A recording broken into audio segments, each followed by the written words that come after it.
Hey guys, and welcome back to Let's Play Encased. Now we are on the third level, the offices, and we defeated a few enemies in several rooms. Still the conference hall remaining, but I think it may be actually better to go and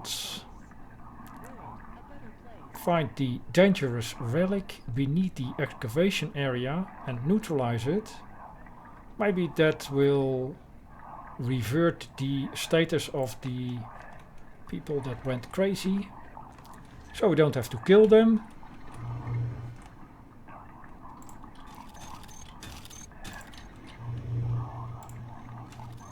This guy is a scientist, so not really a warrior.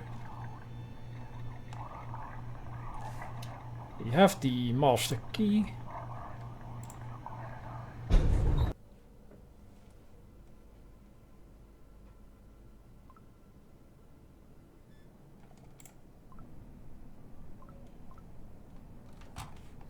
Maximum psychic radiation. +4 psyche, -40 resilience. So it might actually be worthwhile to use the psionics weapon. By the way, I also found the taser skill. It's in contraptions. We have a taser in our inventory. Need to get that to level 30. Base value is 9, so possibly 21 points. Not sure if the +10 Tinkerer is taken into account. Might be nice to have another stun possibility.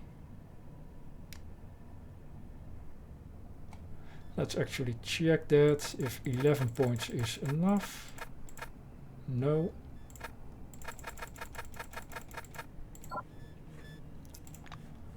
Keep it as is.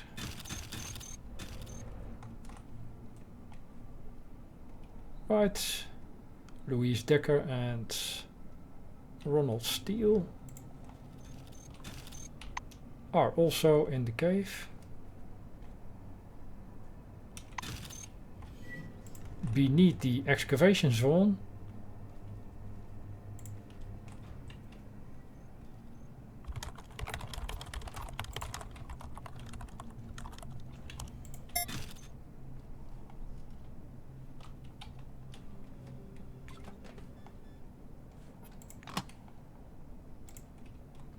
Let's check out the surroundings first.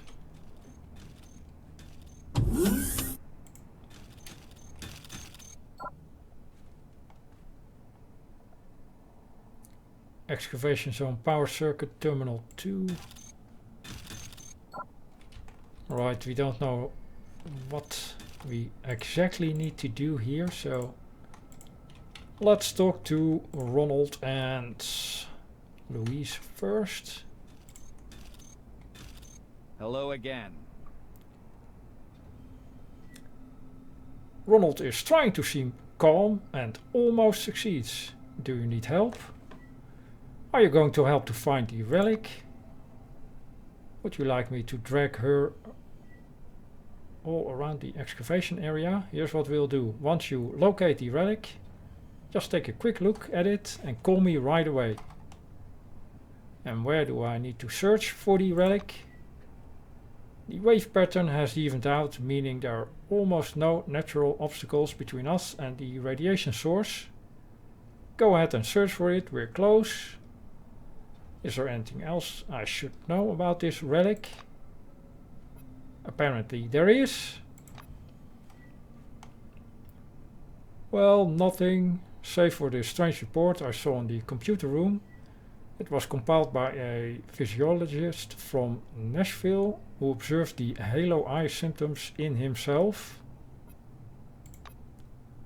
The report's author states that they found something alive in this cave.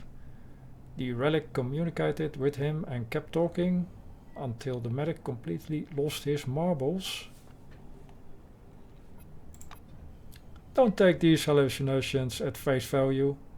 That's just something for you to keep in mind. And Louise, unfocused gaze, listlessly tries to follow the yellow light.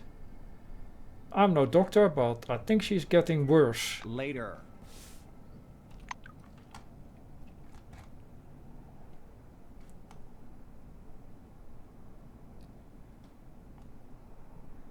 So find a dangerous relic, neutralize it.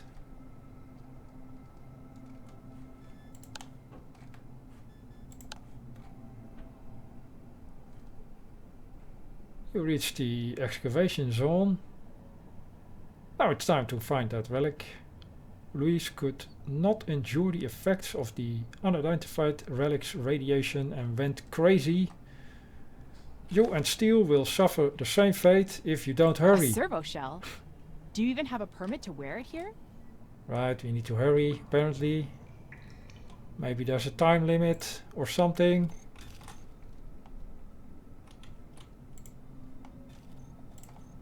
That's bad news.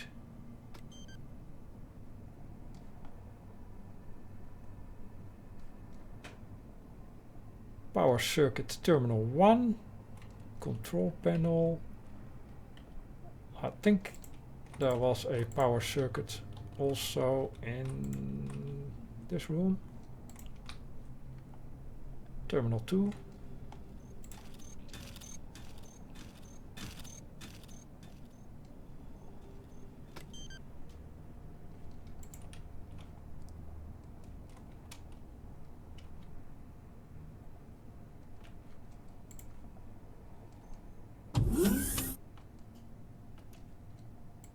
It's all locked.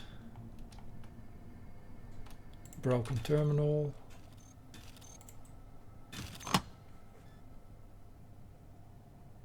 Side gloves. Is that a upgrade?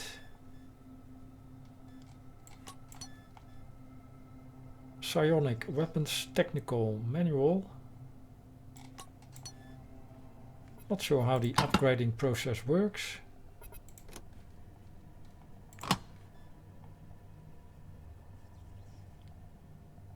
Right, it's not really better than the weapon we have.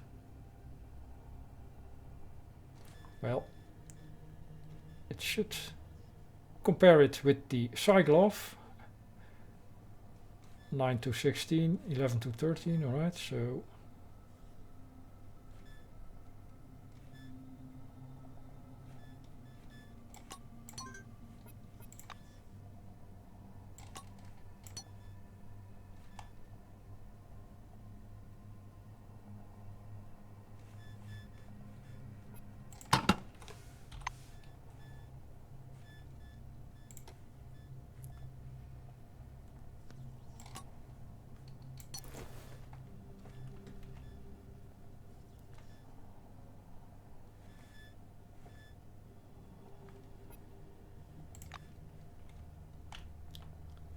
empty relic storage.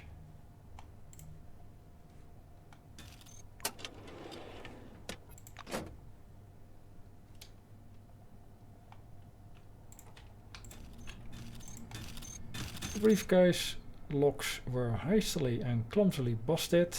There are no relics. Some briefcases are untouched. Look like the robbers simply didn't have enough time to finish the job.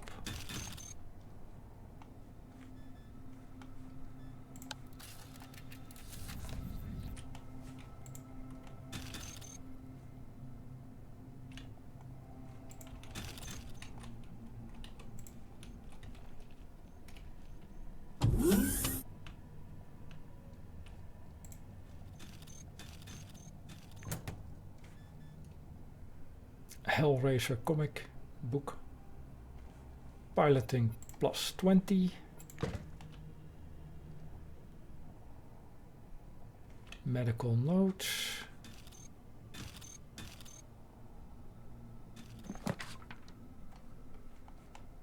A diary.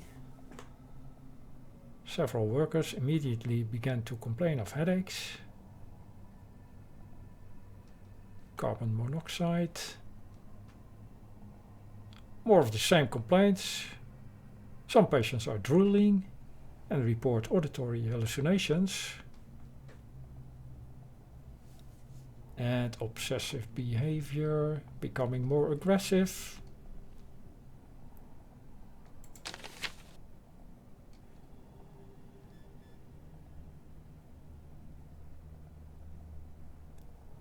Symptoms are now appearing in people not directly exposed to the excavation site. We saw that in the other levels of the Nashville station.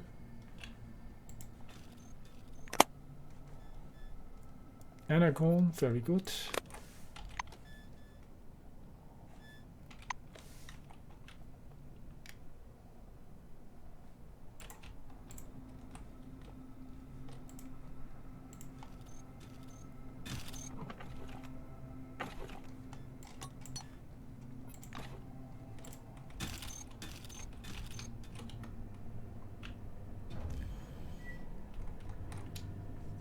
Scientific terminal 1 and 2.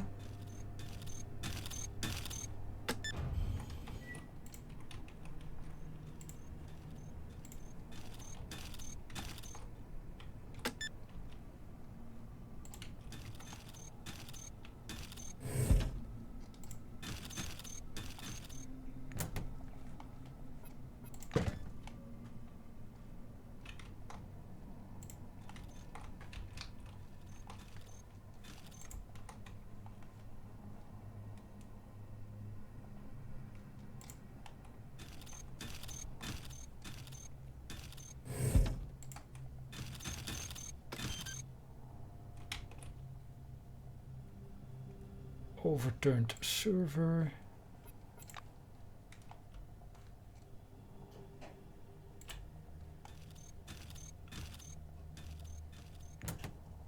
Might as well get all the stuff before we head out. Night watch cap.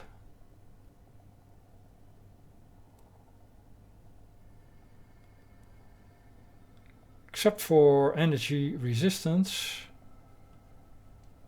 A definite upgrade. A soldier's cap.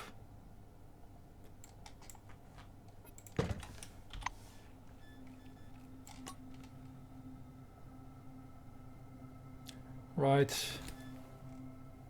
This is a white employee cap.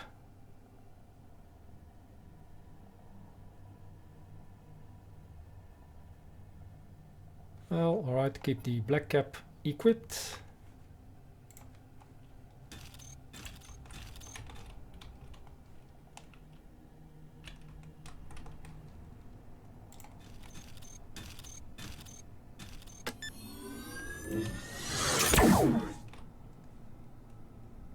Unidentified glowing relic.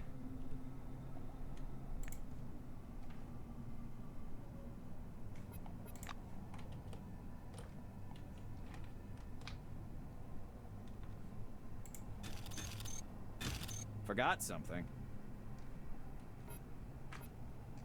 Later. Not sure what we need to do here, but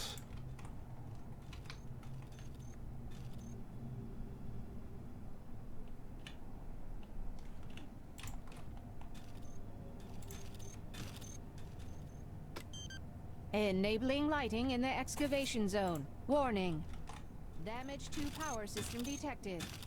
Start the emergency generator. alright.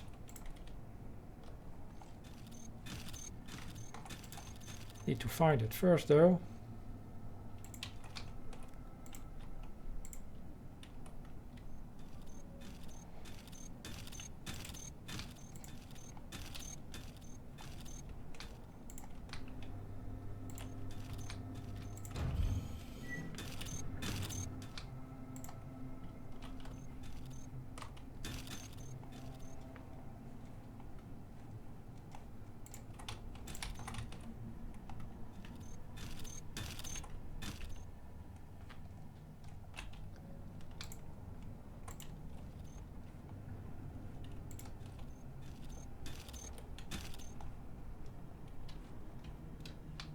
Is there a emergency generator in this area?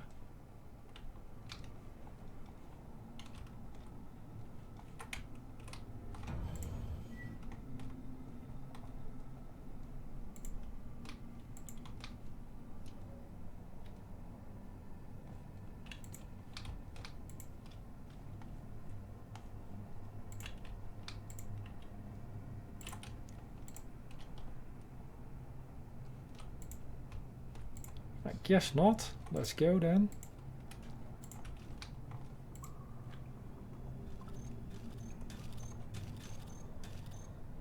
Consumed by darkness. Wow, that's not a great idea.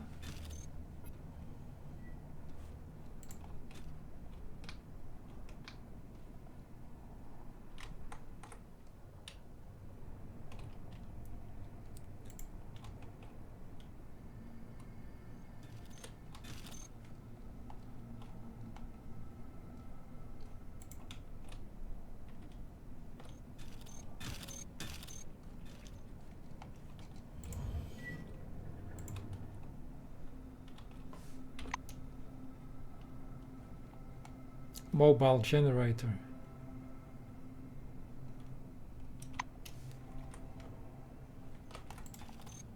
Don't think I can actually get there.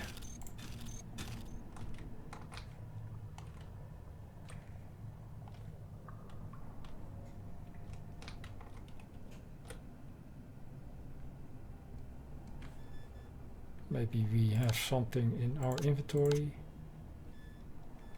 that can help us. Well, I need to do a first aid first.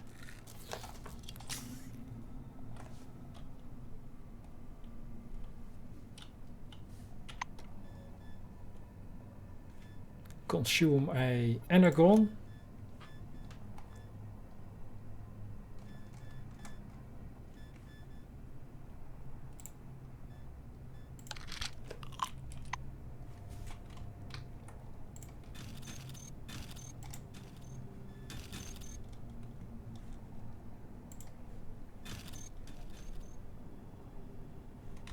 Well, let's hurry then.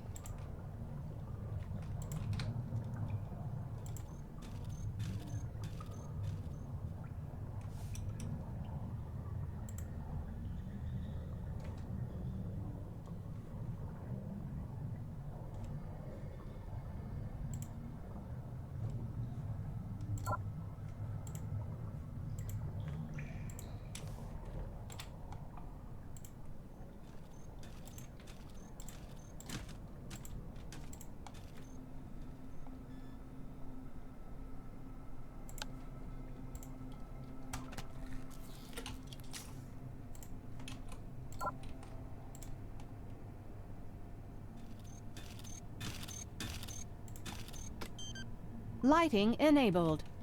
Have a nice day, employee. Alright. I'm assuming these guys are all friendly. Otherwise it will be a mission impossible, sort of.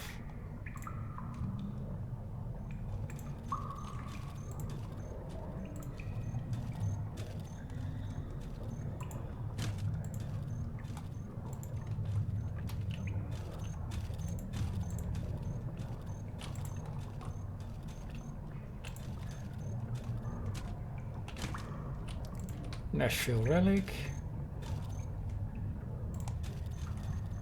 This amber orange ball, hovering above the scientific equipment connected to it, seems to be the reason for what happened in Nashville. You can feel the waves of anomalous radiation emanating from it with your whole body. A pleasant tingling rolls through your skin, and each wave fills your head for a mere moment with strange, rapidly fading images. Without taking your eyes off the sphere, you move closer. Right, we can use science, use the connected equipment to stabilize the relic's state. Let's start with stabilizing the thing. You bend toward the equipment. It's possible the slight electric current being emitted somehow stimulates the artifact's activity, so you decrease the voltage. The cooling system is working 1/2 throttle, so you bring it up to 85%. These measures should reduce the anomalous radiation intensity. At least, that's what you're hoping for. You suddenly begin to feel numb.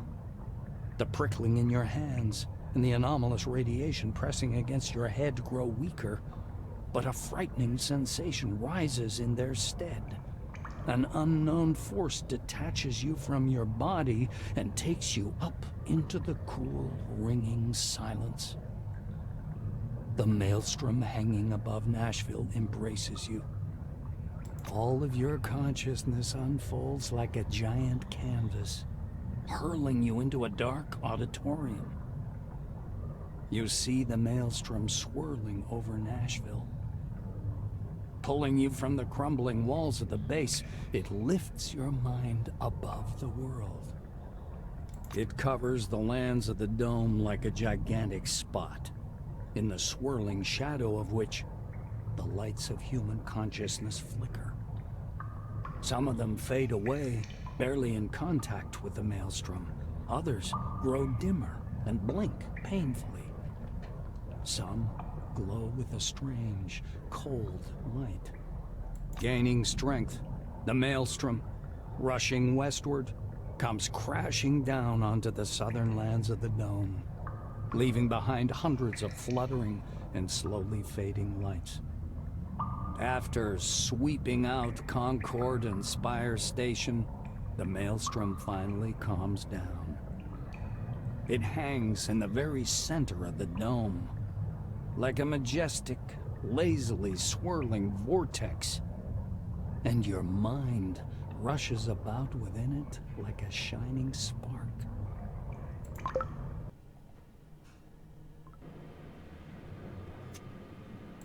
It takes you some time to realize that you're wandering through a fog. Eventually, the dull, white nothingness begins to dissipate, slowly returning you to reality.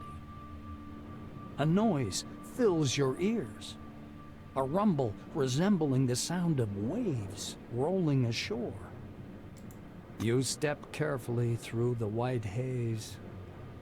Fragile bits of rock crackle under your feet. Vague shadows appear from the mist over your head. Breached concrete plate bristling with exposed armature. The dusty drill of an earth mover lying on its side. Yellowed documents, boxes. Crushed steel closets that tumbled down through gaps in the floor. The space beneath your feet resembles thick but perfectly transparent ice. A vortex of clouds spins slowly below, the lights still flickering. They're the same lights you saw when you first touched the sphere. The lights are actively moving, wandering, gathering. Iridescent, they form both small and large groups, and the desert far below changes, following their pattern. Settlements appear in the north, in the east, in the west, and even in the dull yellow barrens of the south. They grow right before your eyes, as if time were moving ahead at incredible speed.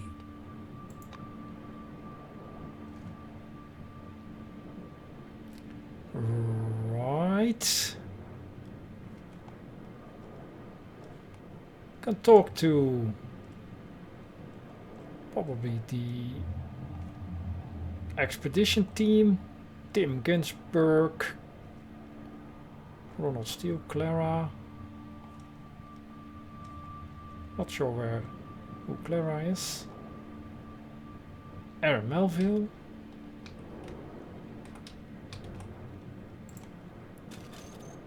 Glad to meet you. Steele's face, wise, confident and focused as ever, seems to be lit by the screen of an invisible computer. He looks up at you and a smile appears on his lips. This is amusing. I was certain you were dead. He walks up and touches you with his palm, but you feel nothing.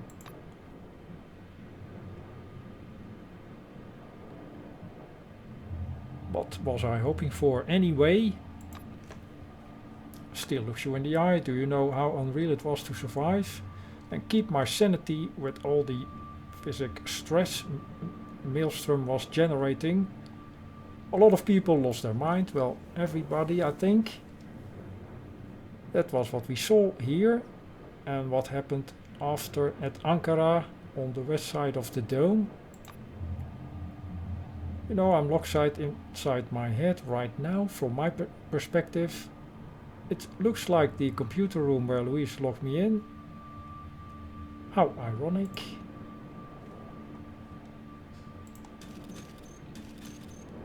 Clara is surrounded with white light and mist, her hands clasped in prayer. She reminds you of an angel statue from some reformist church. Seeing you, her expression changes. She crosses herself, mumbling under her breath. Get her to calm down. You're not a ghost. She nods timidly. Yes, I see. Right, Clara. This, both you and this mist, it's all in my head.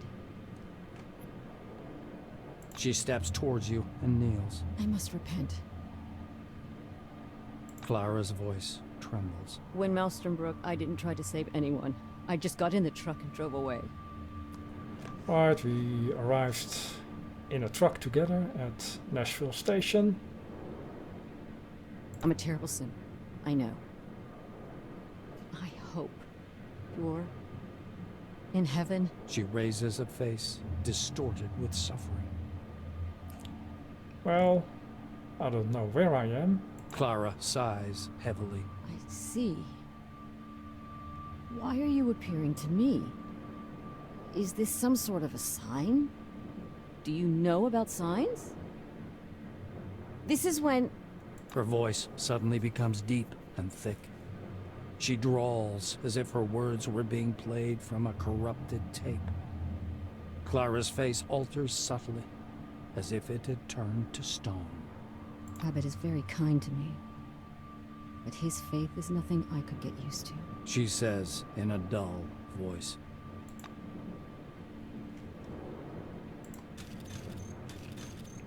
There's no doubt. The funny, scruffy old man standing before you is Aaron Melville, the old man from the gas station. He also recognizes you. A smile wrinkles his already wrinkled face. Ah, it's you. Long time no see, sweetheart. Melville examines you closely. Safe and sound, I see. How'd you pull that off? No one survived where you were heading. The only worst place is the center of the dome, where the spire... Well, you know. The old man points vaguely upwards with his crooked finger. You're aware, aren't you? The spire is fallen. Now the road's closed. As if folks would want to come here anyway. And here we stay, like crabs in a barrel. He thumps his timber leg on the ground, driving the mist away. Don't think that I'm complaining. My business is on a roll. They come and they go. Melville's face seems to petrify. He speaks slowly, but flounders anyway. The gas station can be crowded nowadays. Everybody needs my gas station. Folks went crazy, I tell you. Fighting over nothing. The old man woefully shakes his head.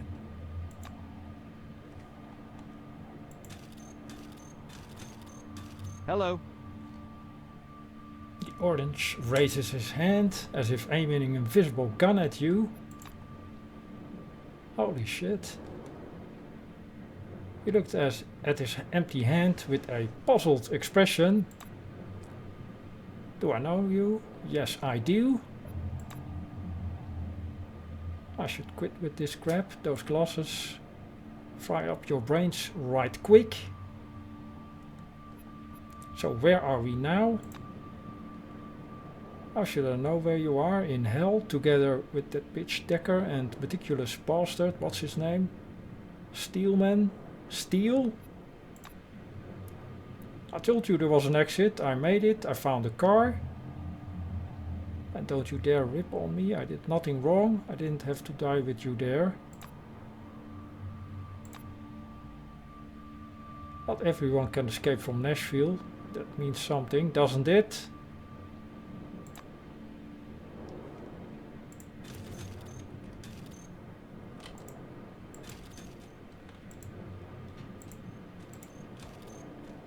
A dazzling supernova-like flash sweeps across your view. The lights, frozen in the desert, start to move, and a cloudy funnel begins to slowly trail after them. The funnel spreads out under your feet. Flickering waves of lights drift northward, driven by the winds of a maelstrom. Not just a maelstrom. Maelstrom.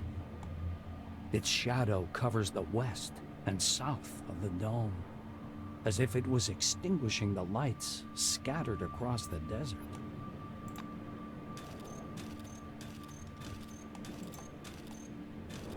Martin Kingsley, Sebastian van Ulden.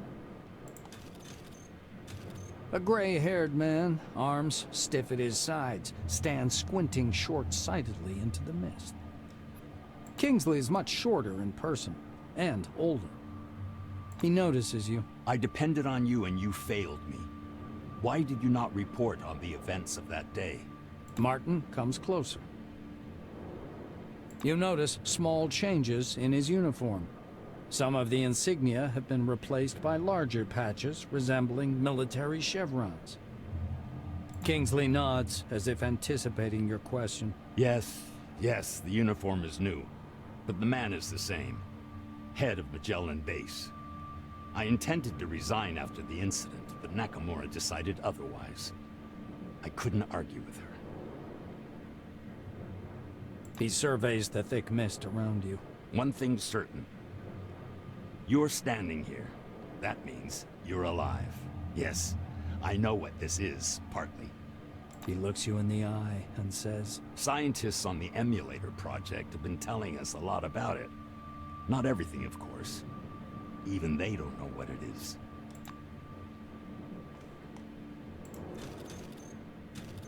Van Ulden looks the same as he did during your first meeting. The same shiny glasses with thin rims, an arrogant expression, and a stopwatch clutched in his hands. He's examining a shred of mist hanging in the air. He's so involved in his research that he doesn't notice you at first. Meeting your eyes, the scientist instantly darts back. Then he comes up to you and begins to palpate your face, hands, and clothes. His fingers seem to sink in your face. Sebastian van Ulden screws up his lips scornfully. Yes, of course. A thought form, like the pink mist, I suppose, or any other similar anomaly. As was to be expected. Right, tell him Concorde's electrical anomalies aren't a threat new abilities should be prepared for. Do you still use your stopwatch? Ask him about the thought form and the pink mist. The white winces. Have you any grasp of the context? I'm talking about anomalies. The pink mist is obviously a term particular to this field. A thought form. Well, it's a derivative of this pink mist. Eyewitnesses often see people in it. Sebastian smiles dreamily. I see answers in it myself. Numerological sequences which... But you probably wouldn't understand. The scientist loses all interest in you, steps aside, and continues to study the mist.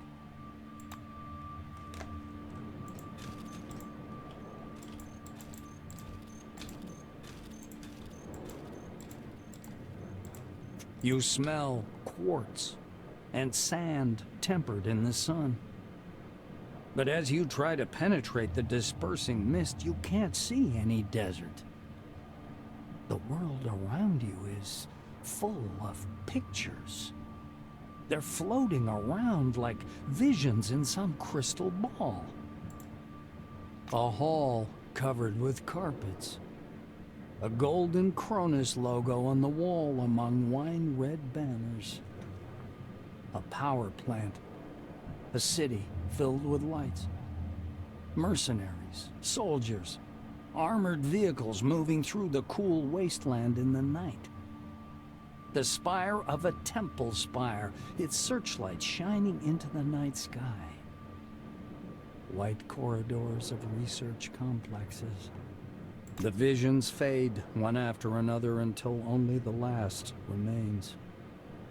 The black silhouette of a strange building towering up from the lighter sand. This picture freezes before your eyes, as if giving sense to everything that came before.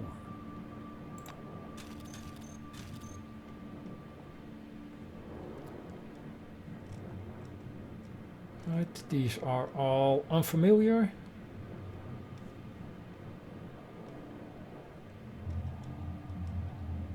I think.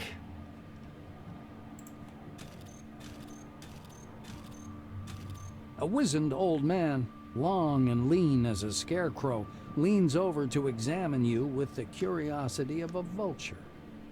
His long, yellow-white robes fall down in waves and rustle quietly. His stony black eyes resemble those of a blind man, but their gaze is fixed on you. Such remarkable technology. He says in a low, well-modulated voice. This voice seems to belong to some other person. He smiles, a warm and kindly expression, wildly at odds with the menace in his eyes. Name your price, and I'll buy your design. But be reasonable. Take time with your answer. Think it through. With the smile still fixed on his face, he steps back into the mist, never taking his eyes off you. Nakamura. You hear heels clicking. A dark figure appears out of the mist before you. It's a woman. You've never met her, but you feel as though you've seen her face 1,000 times. You even know the sound of her voice, although you have no idea where you could have heard it. She looks at you with surprise. Then she frowns pensively and steps closer.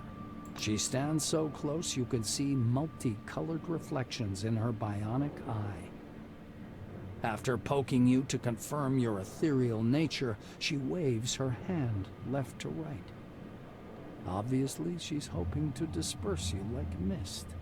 Naturally, she fails. The woman chuckles discontentedly and leaves. The clicking of her heels fades quickly away.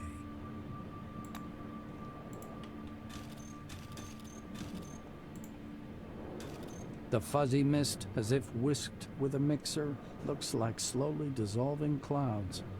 A short, chubby little man in a camouflage cap and army shirt steps fussily out of the white. He clasps his hands behind his back and stops a few steps away, scanning you with his gaze. Vivid interest flashes in his eyes. He clears his throat.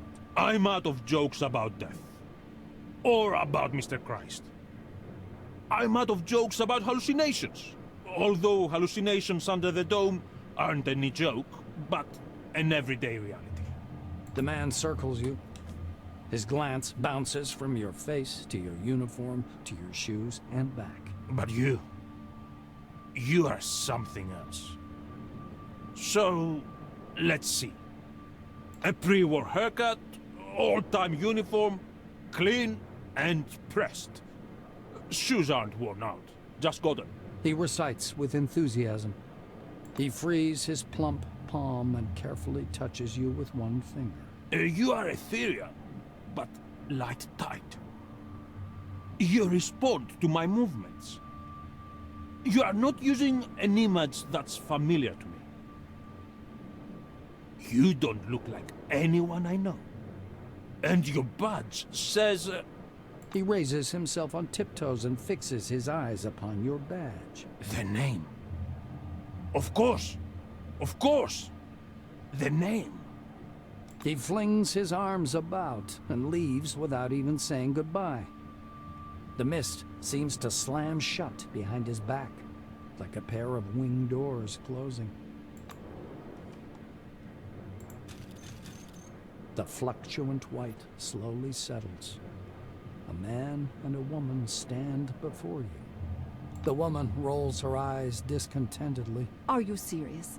Tuesday, I tell you. Wednesday, I tell you. Thursday.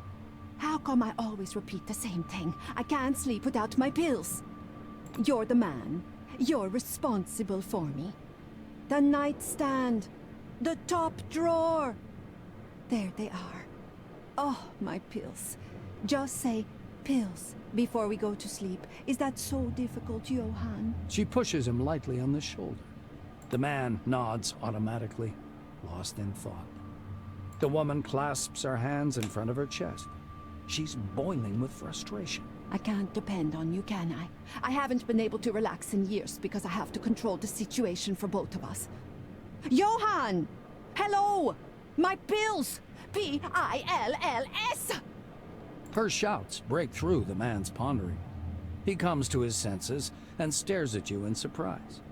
Then he turns to face his companion. Olivia, don't shout. Make a habit of putting your pills on your pillow. Anyway, this isn't about the pills. Olivia falters and points her finger at you. And what is this? Or who is this? Mind telling me, without the never-ending riddles, Johan. Just tell me. Johan gives you an appraising look. Is it Maelstrom? Hobbit's trying out a new device? I don't know, darling. Now, be so kind to take these goddamn pills since you remembered. And if you must yell, do it quietly. I have a migraine. The woman flings her arms up fiercely and walks away into the mist. Johan lets her go ahead, then follows.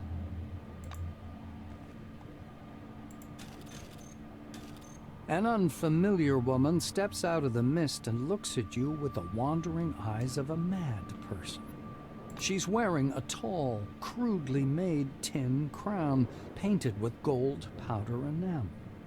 She smiles, although on her, this expression is more like an evil grin. She begins to prowl around you in a circle, wary eyes locked on your face. While circling around you, she steps into the mist and stops in place, a vague, distant silhouette.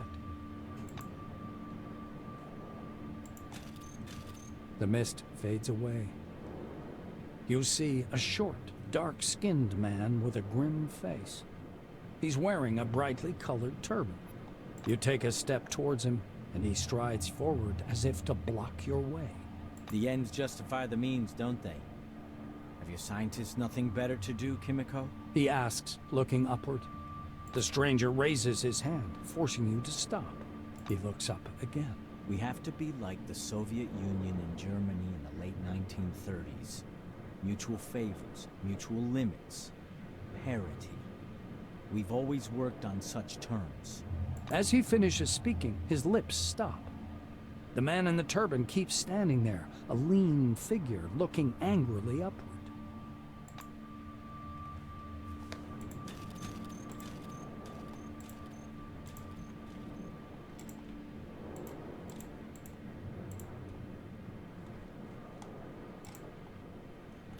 Right, not sure what to do next.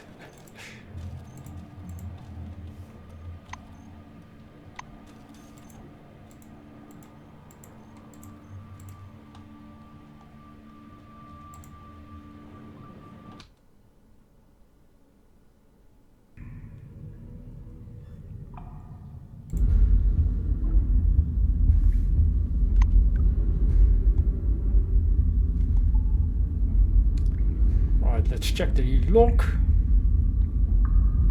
In the depths of the cave beneath Nashville, you found a large luminous sphere. Approaching, you sensed a strange transformation taking place within you. The relic plunged your physical form into stasis and transferred your consciousness to some kind of extra-dimensional mental space. You wandered this non-corporeal place, interacting with the minds of other people. Some Among them were acquaintances, some strangers. Something must connect you to them, but what? Perhaps time will tell. Something changed in the world, and now you are to find out what happened under the dome. And to you, while you were in stasis.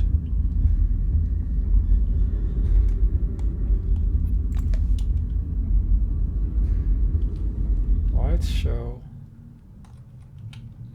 that's interesting.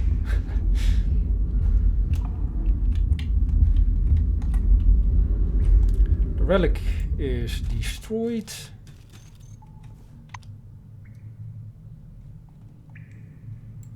Cave apparently empty. One exit location. That's something for the next episode. For now, I'll make a cut here. Thanks for watching. See you the next one.